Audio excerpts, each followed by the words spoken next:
let's take a look at our top selections for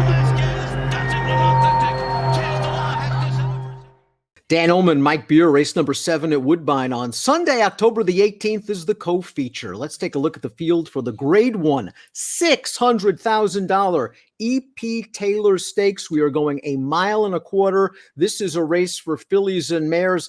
It's kind of wide open, Mike. Chad Brown as the morning line favorite, the number 3, Etoile. But it's not like Etoile has such a huge edge over this field. I think you can make a case for 5 or 6 of these horses. I don't disagree. I thought this was a pretty tough race. On the plus side, even if, it turns out that you can't find the winner, Dan, taking a stand against Etoile at 9-5 on the morning line, that seems like a good idea. Why is she a short price in this race?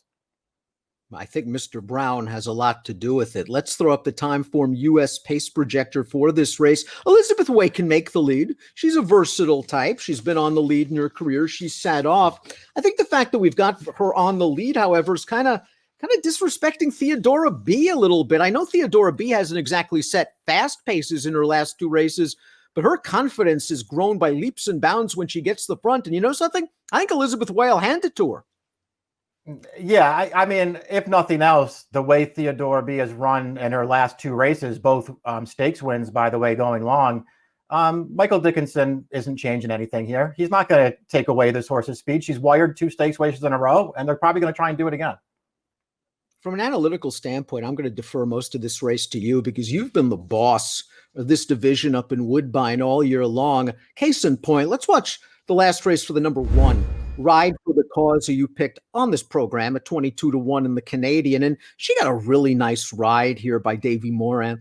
Splitting horses at a half mile to go, went after this leader early, and Cambier Park was coming off with a layoff, and maybe she hasn't come back as good this year. But Ride for the Cause made a long, sustained bid, and she keeps on going in the stretch. This was a breakout performance.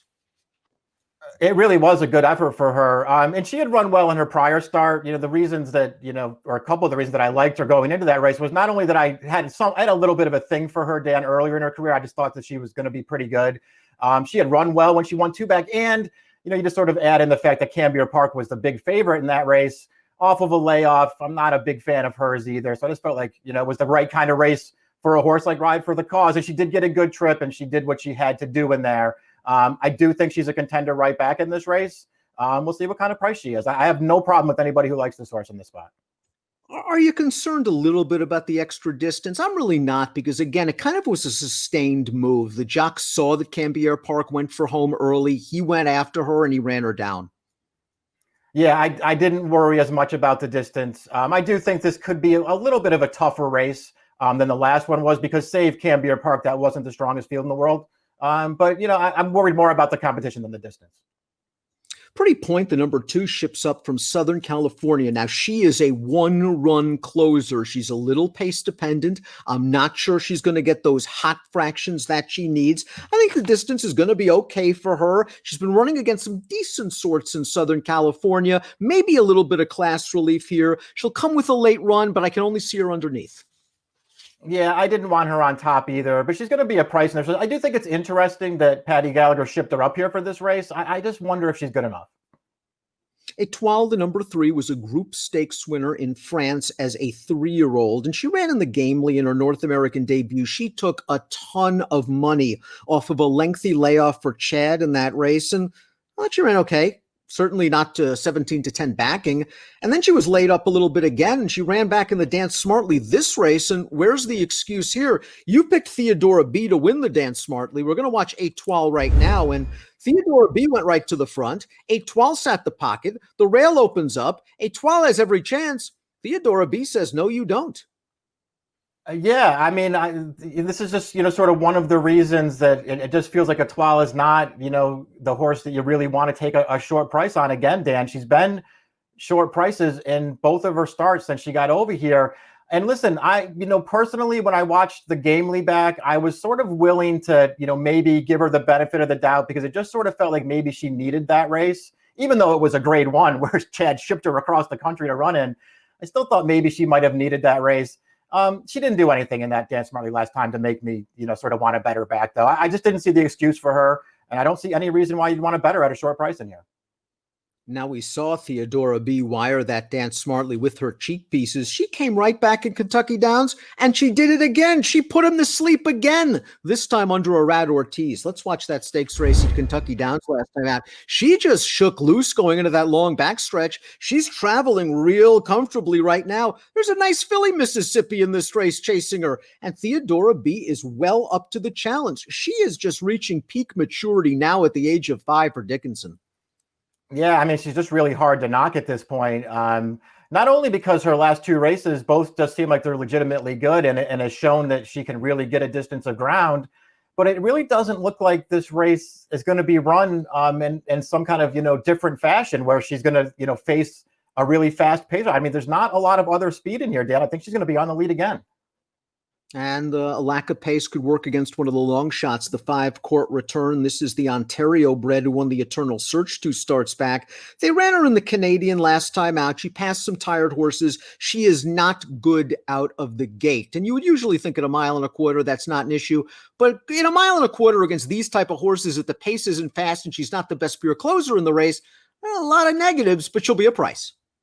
Yeah, she will be, and she's actually has some talent as well. The problem is that what you alluded to, Dan, where it just feels like this race will be run differently as far as pace is concerned than the Canadian was. And while she did fine to be 3rd in the Canadian, that was a very strong pace in that race, and it feels like there won't be one in here.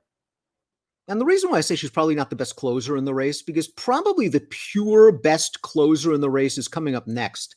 That's the 6 Secret Message, who won the Mint Julep earlier this year off a long layoff for Graham Motion, showing off a nice late turn of foot. And then they ran her in the Jenny Wiley against Rushing Fall, and I actually thought she ran quite fine. She was just overmatched.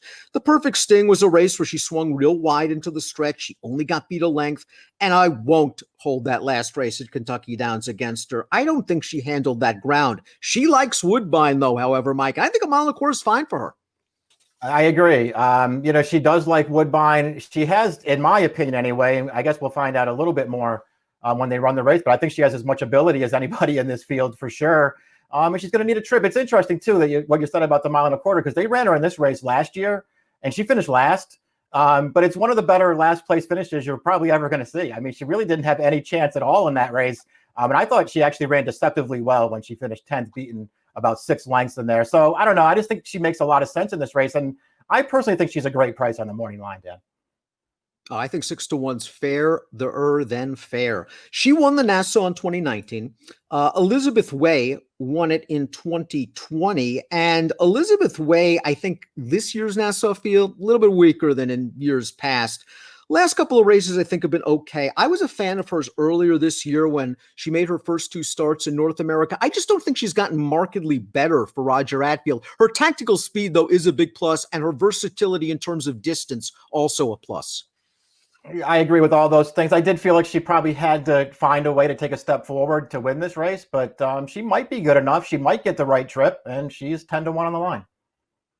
Let's take a look at our top picks in here. I missed the wedding, and maybe I'm just in time for the funeral. Ride for the Cause was, 22 to 1 when you had her last time out. She's going to be a fraction of that price here, but I think she's in very good form. I like her tactical speed. I think she'll get the distance. Secret Message, I know you've been a fan of this horse, and she has just a strong kick. I like the fact she likes Woodbine. I think she's the kind of mare that's built for this spacious turf course.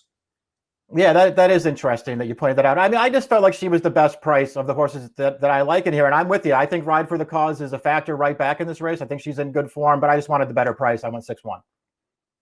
6-1 for Mike, 1-4-3-6 for me. It's the Grade 1 EP Taylor. It's one of 2 Grade 1 stakes races, one of 3 graded stakes races on the Woodbine card on Sunday. Best of luck.